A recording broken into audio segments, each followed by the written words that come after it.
Genesis chapter 29, take 652. Then Jacob continued on his journey and came to the land of the eastern peoples. There he saw a well in the field with 3 flocks of sheep lying near it, because the flocks were watered from that well. The stone over the mouth of the well was large.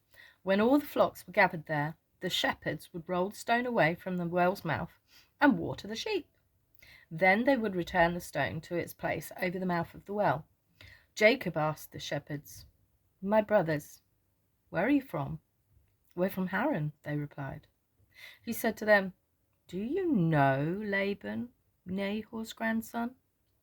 "Yes, we know him," they answered. Then Jacob asked them, "Is he well?" "Yes, he is," they said, "and here comes his daughter Rachel with the sheep." "Look," he said, "the sun is still high. It is not time for the flocks to be gathered. Water the sheep and take them back to pasture." "We can't," they replied, "until all the flocks are gathered and the stone has been rolled away from the mouth of the well. Then we will water the sheep." While he was still talking with them, Rachel came with her father's sheep, for she was a shepherdess. When Jacob saw Rachel, daughter of Laban, his mother's brother, and Laban's sheep, he went over and rolled the stone away from the mouth of the well and watered his uncle's sheep. Then Jacob kissed Rachel and began to weep aloud. He had told Rachel that he was a relative of her father and a son of Rebekah. So she ran and told her father. As soon as Laban heard the news about Jacob, his sister's son, he hurried to meet him. He embraced him and kissed him and brought him to his home. And there Jacob told him all these things. Then Laban said to him, "You are my own flesh and blood." After Jacob had stayed with him for a whole month, Laban said to him, "Just because you are a relative of mine, should you work for me for nothing? Tell me what your wages should be." Now Laban had 2 daughters. The name of the older was Leah, and the name of the younger was Rachel. Leah had weak eyes, but Rachel was lovely in form and beautiful. Jacob was in love with Rachel and said, "I'll work for you 7 years in return for your younger daughter Rachel." Laban said, "It's better that I give her to you than to some other man. Stay here with me." So Jacob served 7 years to get Rachel, but they seemed like only a few days to him because of his love for her.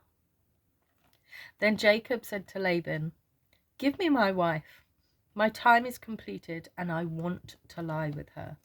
So Laban brought together all the people of the place and gave a feast. But when evening came, he took his daughter Leah and gave her to Jacob, and Jacob lay with her. And Laban gave his servant girl Zilpah to his daughter as her maidservant. When morning came, there was Leah. So Jacob said to Laban, "What is this you have done to me? I served you for Rachel, didn't I? Why have you deceived me?"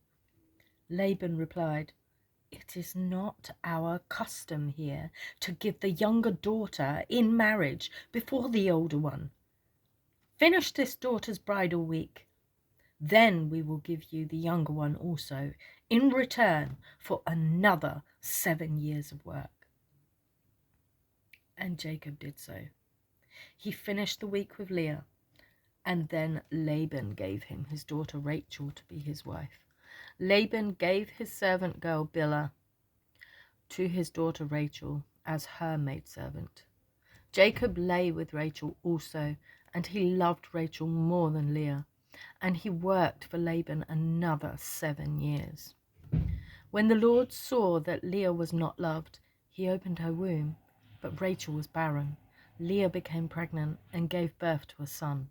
She named him Reuben, for she said, "It is because the Lord has seen my misery. Surely my husband will love me now." She conceived again, and when she gave birth to a son, she said, "Because the Lord heard that I am not loved, he gave me this one too. So she named him Simon. Again she conceived, and when she gave birth to a son, she said, now at last my husband will become attracted to me, because I have borne him 3 sons. So he was named Levi. She conceived again, and when she gave birth to a son, she said, this time I will praise the Lord. So she named him Judah. Then she stopped having children.